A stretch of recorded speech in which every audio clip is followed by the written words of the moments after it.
ولقد صدقكم الله وعده إذ تحسونهم بإذنه حتى إذا فشلتم وتنازعتم في الأمر وعصيتم من بعد ما أراكم ما تحبون. دی مخکی آیت مبارکه کې او فرمایل چې الله تعالی ستاسو دوست دی او هغه بهترین مددگار دی. د الله تعالی د مدد یو صورت هغه بیان کړلی شو چې د کافرانو په زړونو کې الله تعالی رعب اچولی دی د دوی د شرک د وجې نه. نو دا د الله تعالی د طرف نه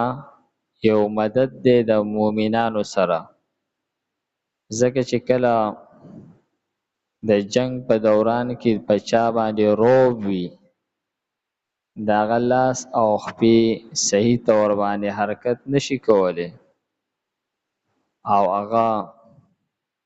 سره د دې نه چې په صحت ډیر مضبوطي او د هغه سره ډیر اعلی اسلحه وي، خو د رعب د وجې نه هغه څه نشي کولی کوم کس چې بغیر د رعب د وجې نه سره د کمزوري بدن نه او سره د معمولی اسلحې نه څه کولی شي. دا د الله تعالی د مدد یو صورت دی چې کله دا آیت مبارکه نازل شولو منافقینو اعتراض وکړو چې دا څنګه مدد دی، په احد کې خو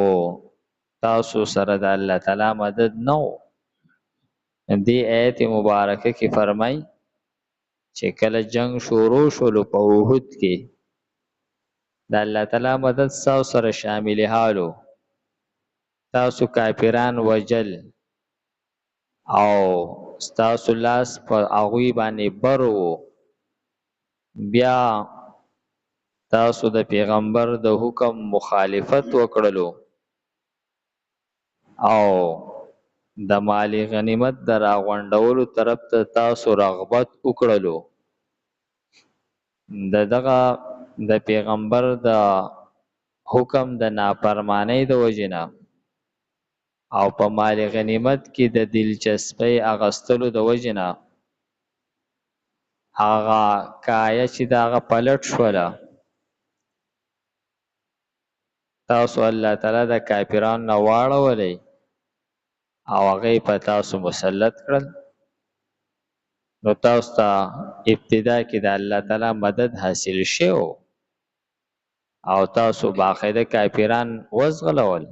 او ختلیو. دا خو تاسو د پیغمبر د حکم نافرمانی وکړله، د هغې سزا تاسو ته میلاو شوله او هغه کافرانو دوباره حمله وکړله. نو فرمایي چې بیا هم د الله تعالی دغه مدد وو د رعب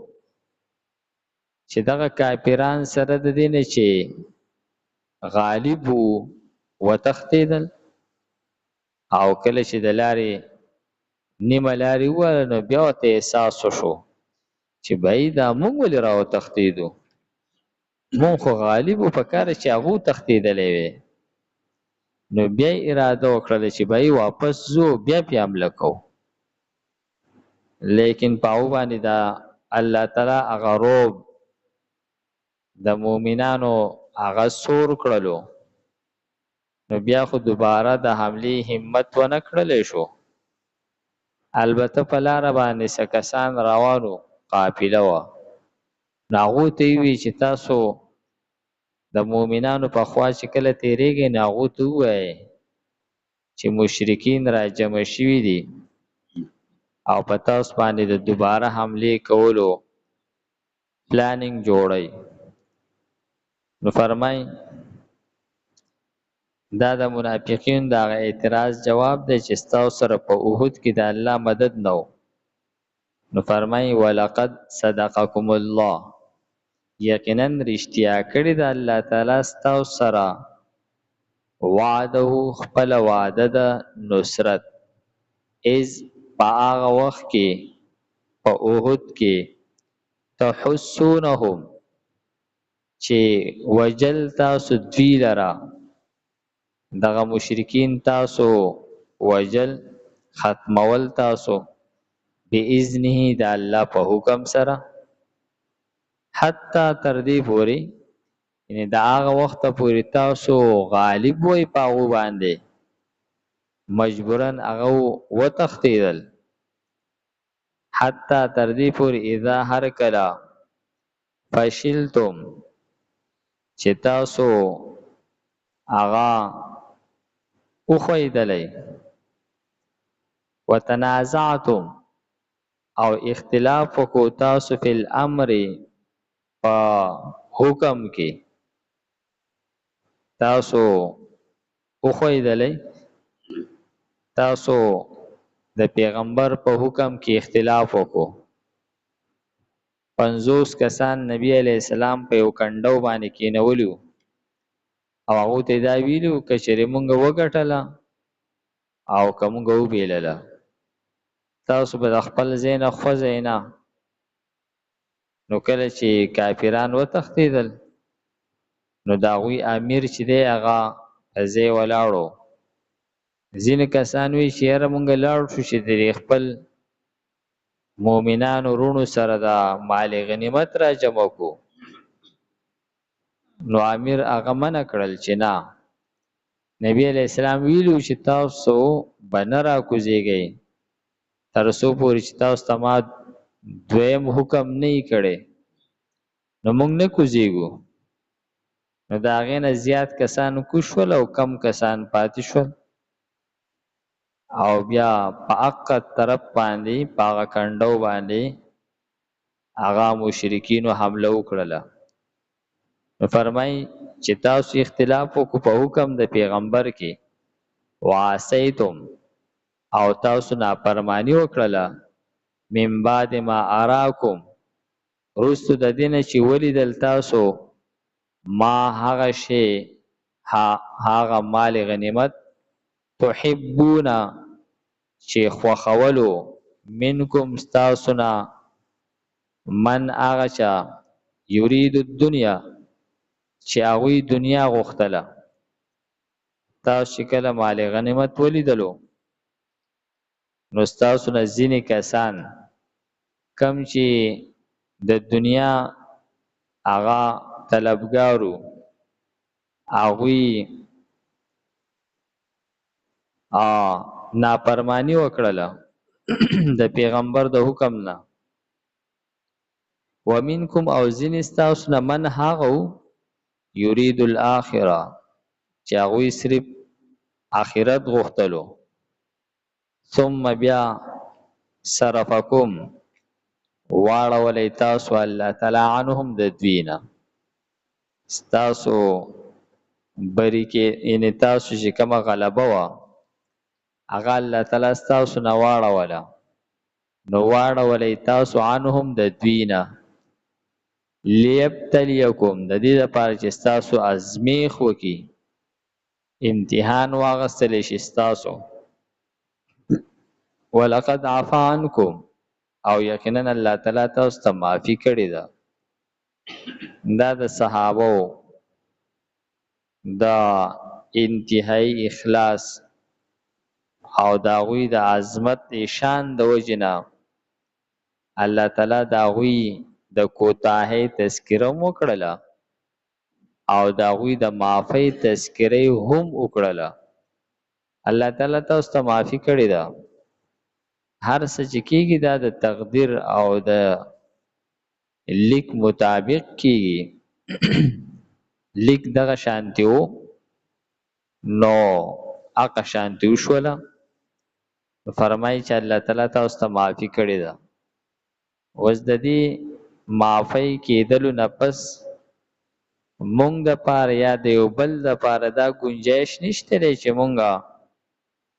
په صحابو باندې په دغه ځای کې تنقید وکړو چې دا ځینې کسان د مال لپاره راغلي او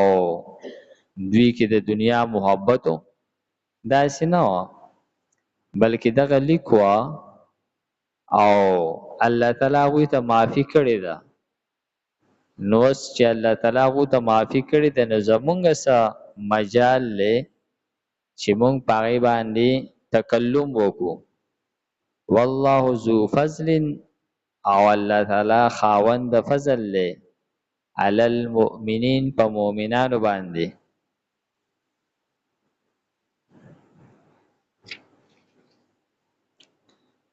ولقد، او یقینا صدقکم الله، رښتیا کړه ستاسو سره الله تعالی وعده، خپل وعده د نصرت د مدد، اذ په هغه وخت کې تحسونهم چې تاسو وجل دوی لره باذنه په حکم دغه سره، حتی تر دې پورې اذا هر کله فشلتم چې تاسو وښویدئ، وتنازعتم او اختلاف وکړو تاسو فی الامر په حکم د پیغمبر کې، وعصیتم او تاسو نافرمانی وکړله، من بعد رستو ما د هغې نه اراکم چې ولیدل تاسو ما هغه څه تحبون چې تاسو خوښول، منکم ځینې ستاسو نه من هغه څوک یرید الدنیا چې دنیا یې غوښتله، و منکم او ځینې ستاسو نه من هغه څوک یرید الاخره چې آخرت غوښتلو، ثم بیا صرفکم واړولی تاسو الله تعالی عنهم د دوی نه، د دغه کافرانو نه، لیبتلیکم د دې دپاره چې وازمي تاسو، ولقد یقینا عفا عنکم معافي کړې د تاسو ته الله تعالی، والله ذو فضل علی المؤمنین، او یقینا الله تعالی خاوند د فضل دی په مؤمنانو باندې. الحمدلله رب العالمین المتقین، والصلاة والسلام علی خیر خلقه محمد و آله و اصحابه اجمعین. پروردگار زموږ دا ناسته په خپل دربار کې قبول کړي. پروردگار موږ ته د قرآن پاک سمجھ بوجھ را نصیب کړي. د مرګ نه مخکې د عمل کولو توفیق راکړي. صلی الله تعالی علی خیر خلقه محمد و آله و اصحابه اجمعین برحمتک یا ارحم الراحمین.